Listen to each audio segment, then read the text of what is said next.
Радуга плюс пансионат могу байкелер мына элдин баары только көлдүктөр кирет дейт бияка. Боктун ысыгын жеп туруп көлдүктөр кирет деп бөлбөсүн аны. Айтпай брат, эми алдыгын ким алдына Биринчиден, мынакей президенттин указы бул жерде айтылып турат. Ысык-Көл областынын калктуу конуштарынын тургундары тоскоолдуксуз кирет деп турат. Бул бир.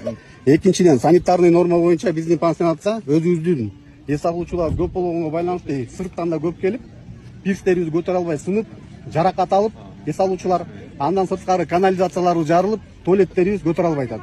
Ошол себептен Туалет көтөрө.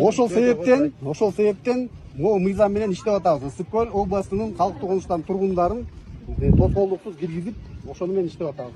Эми ушул жерден бир суроо. Только көлдүктөр киргенге болот бул жерге. Ооба. А башка жакта чүй, нарын, талас киргенге болбойт, Алар үчүн биякта тартып коюлуп турат. Алар үчүн Неге? Жок, президент указ чыкканда пансионаттын ортосунда тосмолорду алгыла деп.